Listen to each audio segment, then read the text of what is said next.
Good morning, moms. Hi, it's Brooke. I wanted to share a little bit about what happened last night with you all. So, this idea of listening to our children's feelings is something really new. Like it's not definitely not what we've been taught, right? Most of us were taught from the very beginning to stop the feelings, make them stop, right? Do everything we can to make them stop. From infants to older children, when feelings come up for our kids, we just want to squash it. It's just our natural tendency for most of us. And that's because none of us were listened to as children. So it's just kind of what we learned. And we don't understand the real power behind actually listening to tears. What happens is that when our children get flooded with feelings, and they can get flooded with feelings for all sorts of things, right? We know this. It could be the smallest thing, it could be the biggest thing. And our job as a conscious parent, in my opinion, is to keep our evaluations out of it, right? Like who's to say, like what matters so much to your child matters so much to them. Like we don't need to evaluate their feelings on it. The idea here is that we learn a new way how to move in and support them in this new way so that they can process those feelings and release them fully. Because when you have feelings that are stuck in your body, it's like you're not operating at maximum capacity. Your brain actually shuts down. That prefrontal cortex that's in the front of your brain, this happens for us and for our kids. That's the part of the brain that's in charge of judgment, reasoning, impulse control, short-term memory, right? These are the parts of the brain that we want our children to have access to. And when they get flooded with feelings, they literally can't think. So you'll notice if when your child's in the middle of a tantrum, for example, and you're trying to talk them out of it, or you're trying to distract them or whatever, like sometimes it'll work, but more times than not, they can't hear you and you just get more frustrated because they can't hear you and they're not stopping and you're trying to make them stop, and it just like you get caught in this cycle. So your child is going down this rabbit hole and then you're going down this rabbit hole, and then it's just like frustrated. You're both super frustrated, and it doesn't lead to what we want, which is deep, loving connection. And then often we'll just lose our temper, and it's just a mess. And I get it. It's real. It's real. It's not easy to listen to our children's feelings, and most of that, as I said, is because we have never been listened to. So when our children cry, it re-stimulates all the times in our life that we weren't listened to, that we weren't honored the way we needed to be. Even as adults, that very few of us as adults even have relationships with other people in our life where we are actually listened to without somebody giving us feedback, without somebody trying to fix us, without somebody trying to make us better, right?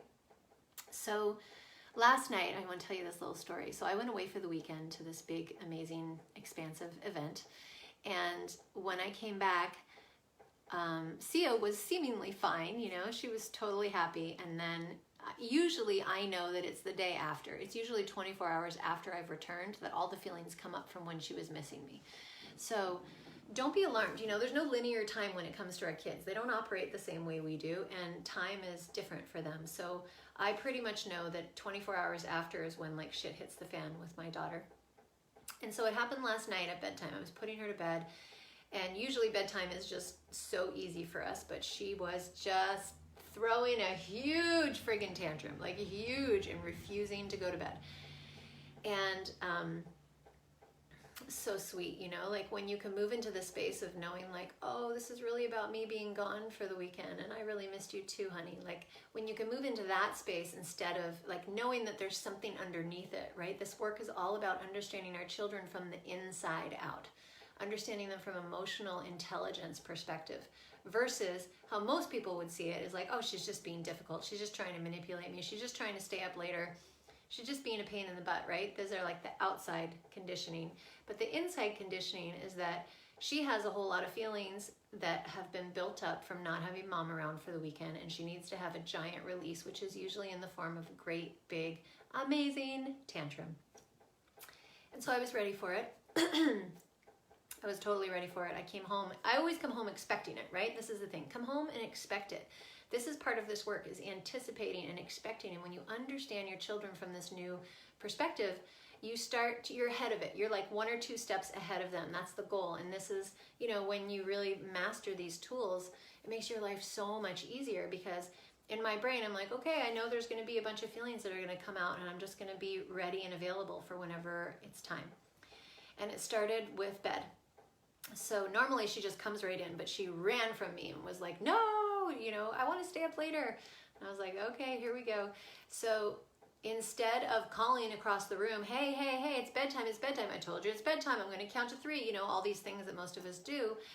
In this work, we actually bring the limit. So I actually put my arm gently around her and caught her in a playful way. Hey, it's time for bed. Well, all it took was that for her to start her tantrum, right? She had a gentle limit to bump up against, which is what we're wanting, because then the release happens, which was all the tears. So we went into the bedroom and she went off. We were laying down in bed, she was crying the whole time and just talk. She just talked, why can't I stay up later? Why can't you get Ocean? I need to go to the bathroom. I need a drink of water. I want to get up. Just one thing after the next.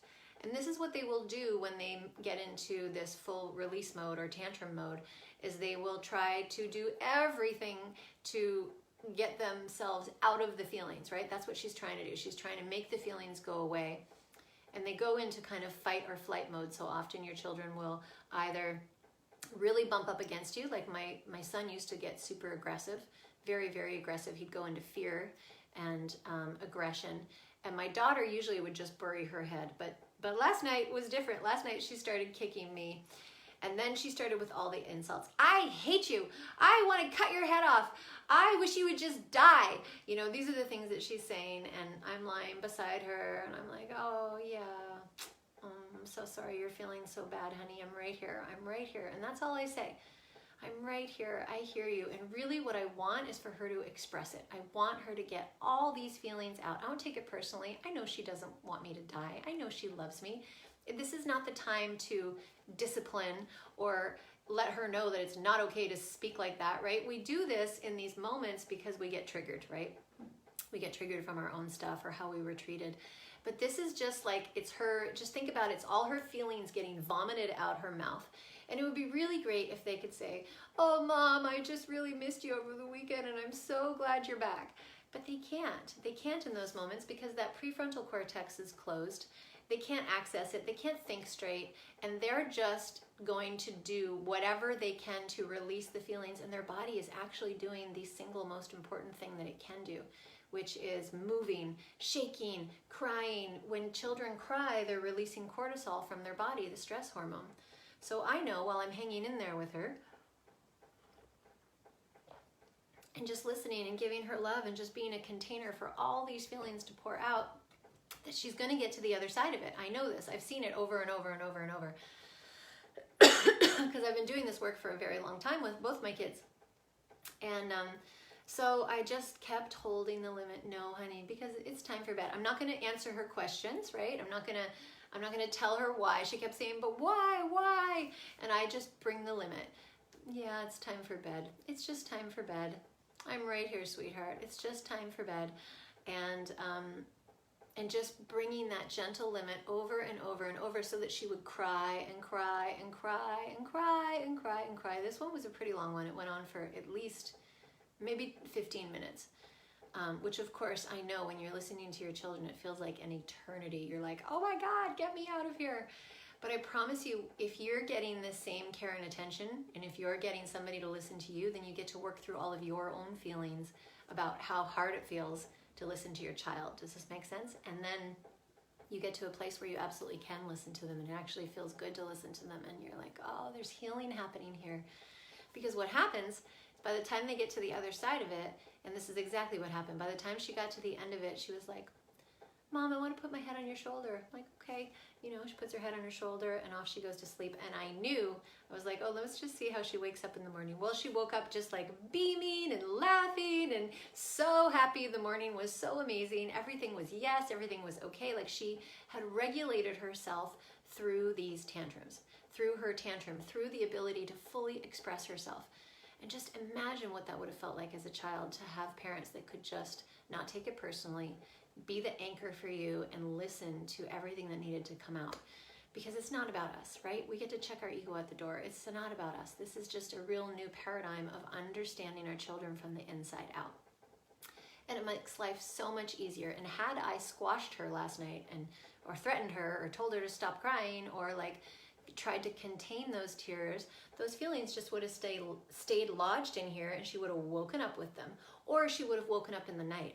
Unexpressed feelings they percolate out into all kinds of behavior, and a lot of them is sleep. A lot of them is sleep. I have a sleep course actually that talks about this in particular. And I know a lot about this because I had a baby that woke me up every 45 minutes, and I was barely hanging on for the first 10 months of his life, and still until I started learning about listening to his feelings. And then he changed from waking up every 45 minutes to sleeping 8 to 10 to 12 hours a night and never looked back. Revolutionary, to say the least. So I hope this gives you something to think about. I want to invite you to hang in there with your child this time. You know, it's called Stay With Me. You stay with them, staying with the feelings. And even if you can hang in there for 3 or 4 or 5 minutes, just do it and see. It is so much easier than trying to manage the feelings all day. If you have a child who's difficult in the morning, as soon as they wake up, you know, oh my gosh, okay, they need a release. If they can express their feelings, the rest of your day will go so much easier. And what we end up having is children that can regulate themselves faster. You have children that are more cooperative, that are more playful, that are easier, just easier all the way around. They're just easier. So that's what I have for you today. If there was value here for you, please feel free to share it or tag somebody. If you're catching the replay, hit replay so I know. Yeah, that's it. I'm coming to Australia in a couple weeks to teach a conscious parenting retreat there. So if you know anybody that's in Australia or around there, just know it's going to be this incredible event of hands-on learning. So I'm super excited about that. Big love to you all, and let me know if you had any ahas about this, or if you've tried this. Have you tried listening to your child's feelings before? And if you haven't, what scares you about it? Love to talk with you about it. Okay, bye.